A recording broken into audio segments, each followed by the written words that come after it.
Hello guys, कैसे हो आप सब। आई होप सब बढ़िया ही होंगे। तो आज हम आपको एलेक्स सिरप के बारे में जानकारी देंगे। नमस्कार दोस्तों, मेरा नाम जगदीश है। मैं एक फार्मासिस्ट हूँ और साथ में मेडिकल कंसल्टेंट भी हूँ। तो आज हम आपको एलेक्स सिरप के यूजेज के बारे में बताएंगे कि इसे कौन कौन सी कंडीशन में यूज किया जाता है।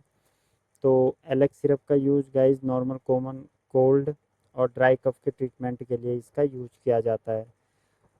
अब पढ़ लेते हैं गाइज इसके कुछ इंग्रेडिएंट के बारे में कि इसमें कौन कौन से इंग्रेडिएंट होते हैं। जैसे इसमें नंबर 1 पे होता है डेक्स्ट्रोमिथाफिन हाइड्रोब्रोमाइड जो 10 mg होता है। सेकंड फिनाइलाप्रिन हाइड्रोक्लोराइड होता है जो 5 mg होता है। थर्ड क्लोरमफेनिरामिन मैलेट होता है जो 2 mg होता है। और एलेक्स सिरप को ग्लेनमार्क फार्मास्यूटिकल लिमिटेड कंपनी द्वारा मैन्युफैक्चर किया जाता है और यह शेड्यूल जी के अंदर आती है दोस्तों सिरप। अब देख लेते हैं दोस्तों एलेक्स सिरप का यूजेज। तो इसको नॉर्मल कोल्ड एंड कफ के ट्रीटमेंट के लिए यूज़ किया जाता है, ड्राई कफ के ट्रीटमेंट के लिए यूज़ किया जाता है, रनिंग नोज के ट्रीटमेंट के लिए यूज़ किया जाता है।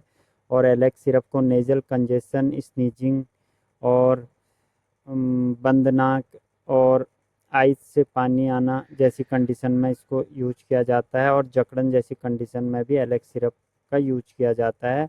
अब बताते हैं दोस्तों आपको एलेक्स सिरप के स्टोरेज के बारे में कि इसे कहाँ स्टोरेज करना चाहिए। इसको मॉइस्चर से दूर रखना चाहिए, बच्चों की पहुंच से दूर रखना चाहिए इस सिरप को, और इसको ड्राई प्लेस में रखना चाहिए। अब देख लेते हैं इसका मोड ऑफ एक्शन क्या है एलेक्स सिरप का। ये अब गाइज एलेक्स सिरप का मोड ऑफ एक्शन देख लेते हैं कि ये हमारी बॉडी में कैसे वर्क करती है।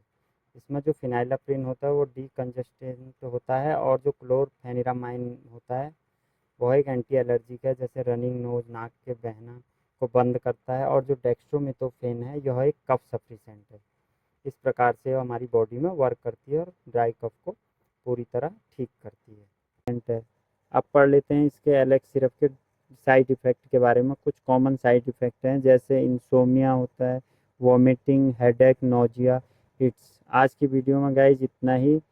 वीडियो को लाइक करें, सब्सक्राइब करें। थैंक्स।